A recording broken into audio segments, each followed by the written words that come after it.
Welcome to Global Investment Voice, where we explore investment migration issues and opportunities from around the world.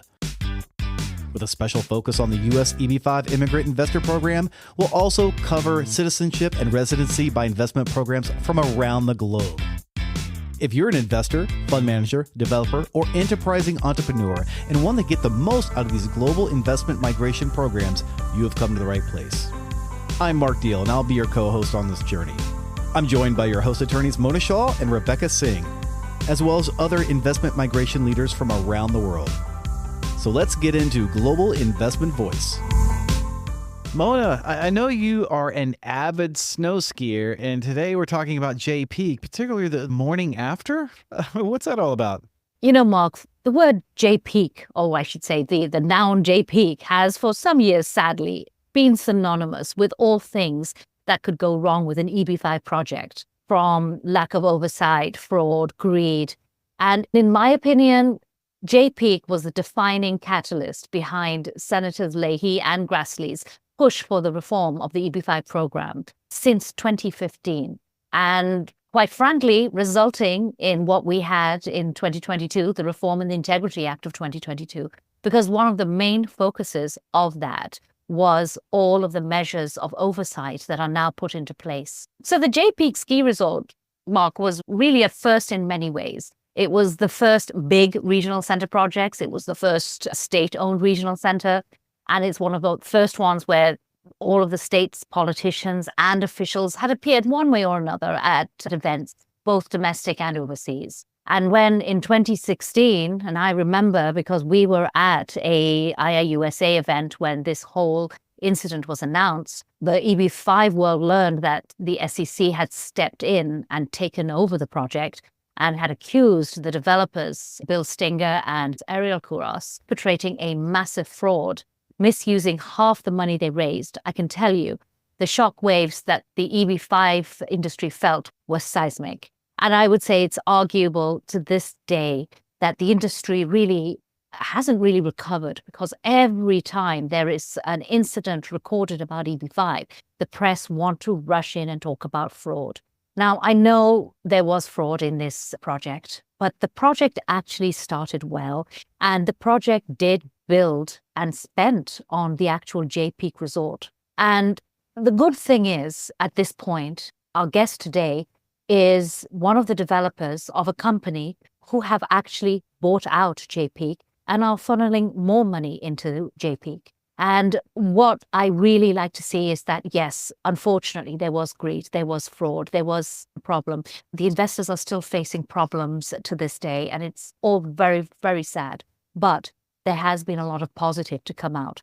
And I hope that our interview today, Mark, with Doug Anderson, really comes and shows that Jay Peak really came out the other end. Yeah, I believe you're right, Mona. With Doug Anderson and his team purchasing Jay Peak just a couple of years ago, back in 2022, we really are looking at the morning after and perhaps a turnaround from all the controversy. Doug, thank you for joining us on today's show. Thanks for having me. It's wonderful to have you on the show, Doug. And, you know, we've been working together for so many years. I think we first started working together. I just was chatting with Rebecca earlier today, since it was 2011. Yes, at least. Maybe a year or two before that. Anyway, so Jay Peak, it sits at the northern end of Vermont. It's about 20 minutes from Canada, and it has one of the most heaviest snowfalls in the region. I do know that for years and years and years, well before the EB-5 programs ever started, it was basically an obscure hill known for deep powder and visited really primarily by locals, Canadians, and your hardcore enthusiasts. But it lacked proper snowmaking equipment, it lacked lifts, and it really required upgrades. The Jay Peak EB-5 program did bring a lot of attention to, obviously a lot of attention to Jay Peak, but it also brought that equipment and some of the upgrades that was required. Yes, it did. It was a resurrection for that resort and many other resorts that have participated in the program. But Jay Peak benefited a lot, from bed base to sophisticated upgrades in snowmaking, lift equipment, and, you know, the number one thing in the ski business is snow. You do one thing and one thing only, and that's don't screw up the snow. It's got to be number one. Doug, I know you have great familiarity with ski resorts. And as part of the J Peak Pacific Group, you purchased J Peak back in 2022. And what have you done with the resort since then?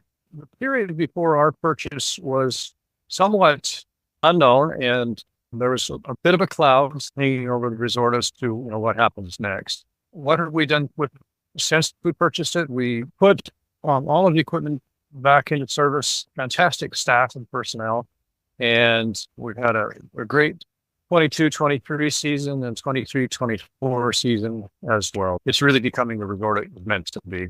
I'm really glad to hear that. It basically has not gone back to what it was in the 90s, is what you're saying. It has taken that step forward. It has taken that step forward. With any large real estate projects or investment project, it takes a while for the consumer to recognize those big changes. It doesn't happen overnight. And there's a lag period of several years, 2 to 3, 4, 5 years sometimes. But all of the improvements that they did, they were first class, and the customer recognizes the quality, and it elevated the ski experience of JP for sure. And when you say you've had a really good run since 2022, and we've had good snow since then, so we've been sort of lucky in that respect here in the Northeast. Have you actually seen people coming in outside of the locals and some Canadians? Have you seen more international folk come in? We are. The peak happens to be receive more snow than I believe than any other resort in the Northeast. Most years it receives more than any of the resorts there. We're seeing people in from Canada. There's a large percentage coming in from Canada, above 40% some seasons. And we do see people coming in from Europe and some from Asia as well. So we're seeing an international group coming in and enjoying the facilities. 2022 and 23, that's a year ago, was a great snow year and a banner year for JP. This past year was a little touch and go at the beginning, but it ended up to be a good year with the culmination of the eclipse that JP happened to be right in the middle of, and that was a big event for the resort, a real fun event, I'm told. I have a question for you, which is something that we've discussed together for quite a few times. But when Congress approved the EB5 Reform and Integrity Act, which we call REA, back in March of 2022, they put a separate set aside for rural projects. And quite honestly, we've seen a lot of EB5 ski resort type projects. Now, I know you're very familiar with this because you've successfully completed a ski resort project. But, the argument is a ski resort not for the rich? And is this really the type of rural project that Congress had in mind? I think it is. You have to look at the dynamics of that industry and geographically as well. It's a very expensive business to be in. The small resorts, the non-power resorts have a hard time competing. And so the EB5 program has been very beneficial to ski resort business in the resorts that it has participated in rural America. It creates those jobs, and it is very helpful. Well, let me just say, though, rural Vermont is not alone in its struggle to create jobs. And there really isn't the population. Population density is an important factor when you generate any kind of economic prosperity. And there's plenty of remote areas that are at a disadvantage because you just don't have the personnel. I mean, for example, you can take some of these metropolitan regions like New York. You have a virtuous cycle because the area just attracts educated workers, employers, and vice versa, which you just don't get up there. So, are you getting even the people to fill in the places that you have?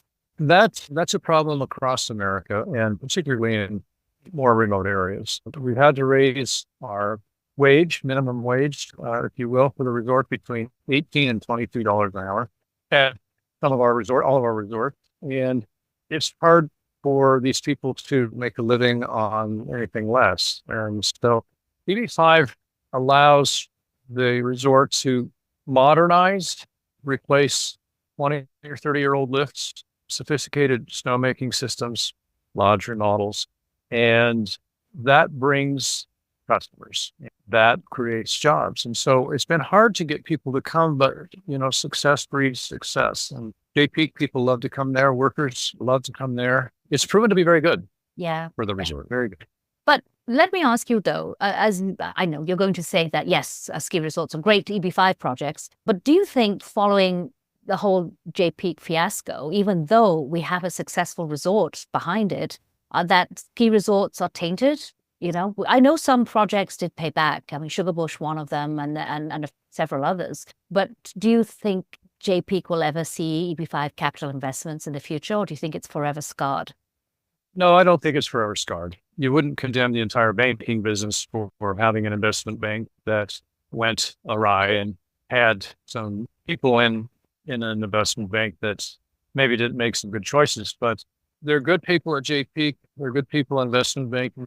No, ski resort business is, particularly Jay Peak, would still be a good investment for the EB5 projects, like any other business. It's how you run it. So I don't think it's tainted. I don't think the ski industry is tainted. We've only been there for 2 years now since that previous management and situation ended. And so it was a breath of fresh air, I think, to have us come in and with our team. And no, I don't think there's permanent damage there. There's a place for EB5, particularly in rural America, and definitely a ski resort. Capital intensive industry. Well, there are many EB5 projects actually in Vermont, that I do know, because we work with so many of them. So yeah, I mean, everybody in Vermont, it's funny when you do go up there, and we often go up there skiing, and people ask, what do you do? And the minute you say the word EB5, everybody in Vermont knows what you're talking about. So I do see that, but I just worry about whether or not it is going to really still attract investors. Yes, Mona, I believe that Peak and other resorts would continue to attract investment. They're typically well run.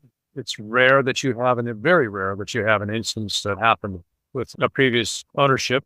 Just, one or two individuals, really. There are good people. No, I don't think it's detracted. Let me ask you, did Jay Peak Pacific also Burke Mountain? No, we did not. That was not part of the package that we purchased. So that's still being operated, I believe, by the interim management. The reason I asked, Doug, is because there are still I-526 petitions, believe it or not, still pending from Burke Mountain. And as we also know that there are still EB5 investors going through the system for Jay Peak. Is your team handling EB5 investors at all? Are you working with the receiver? No, that's being managed. We're not working on that at all. And the receiver is managing that. My understanding is that all the investors were made whole on Jay Peak or are being made whole. There are probably still some applications for the 8 to 9 that are still being processed. That would be my best guess. Sometimes that takes a little longer for proof of funds and all of the things that an investor has to do. But no, we're not part of that. But they've created the jobs there.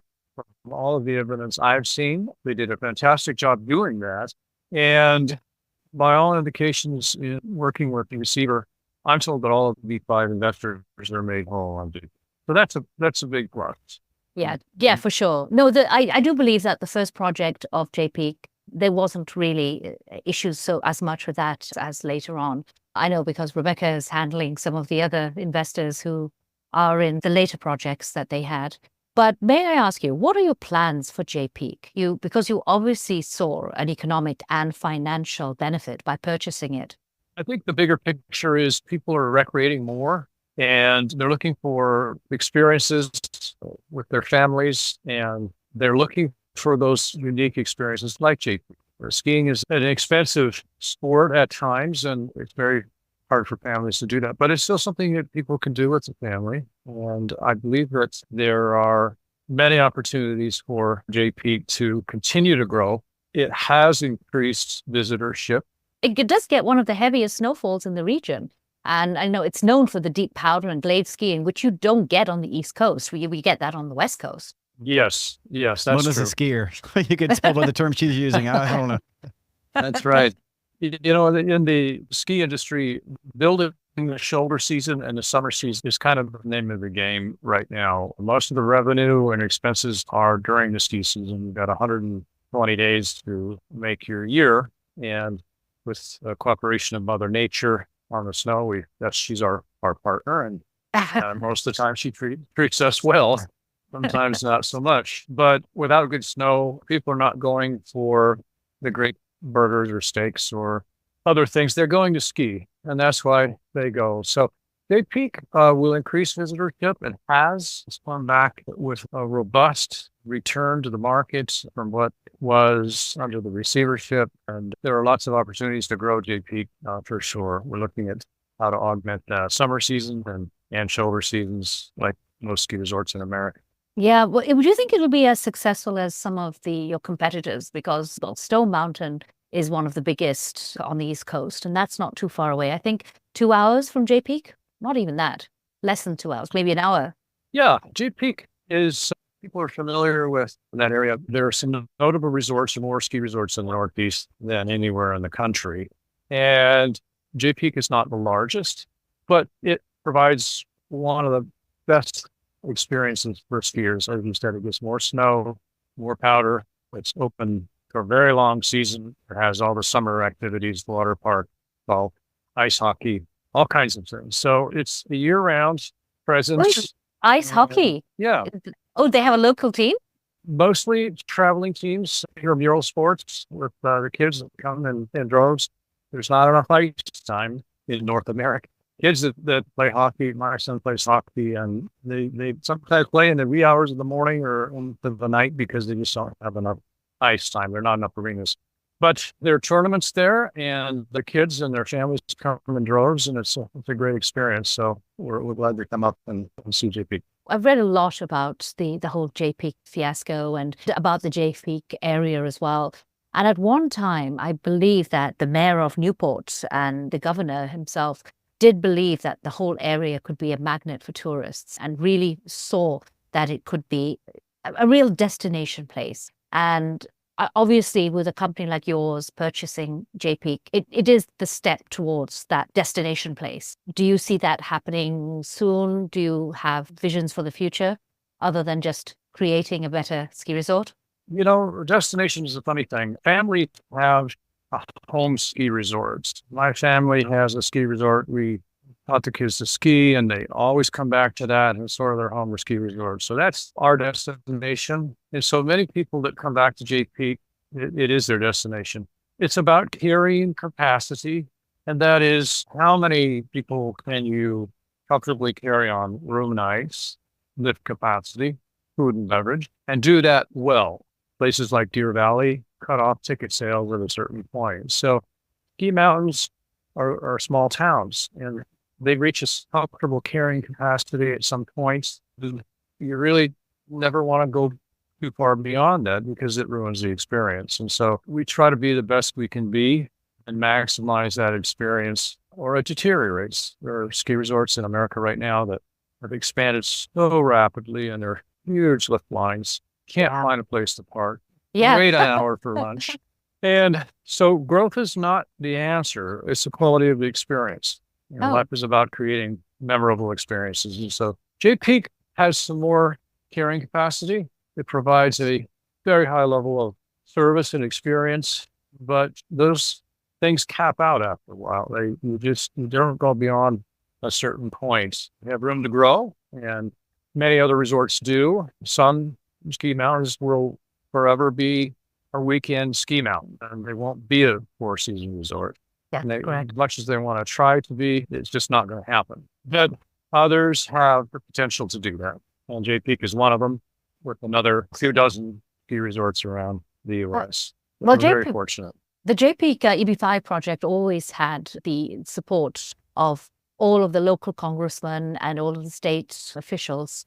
Do you find even today that you still have local support? There seems to be a little bit of reticence, a little bit of carefulness with the local and state folks that are very careful about, being involved in something that they didn't really have a lot of control over. And frankly, Jay Peak got a bad rap. It didn't need to. It was very recent decisions from the previous ownership group that could have been better choices. Doug, since 2020 and obviously since COVID, Americans have changed the way that they have recreation, and the cost of living going up, around the world and world problems generally, I feel more people want to stay at home, and staying at home, they're looking for areas to go. Well, COVID changed a lot of our habits and patterns and really focus what's important to us: family, recreation, and the ability to experience some of the things that we prioritize our life. And COVID was a very focusing event for all of us. We can all point to changes. And as it relates to peak, despite the issues with EB5, it turned out fine, and it will be fine. And the rest of the resorts that have experience involvement, it too will be fine. But COVID was a good thing in many ways. It was a terrible thing in many ways. But I think it was really beneficial for all of us to set our priorities. And recreation is at the top of the list.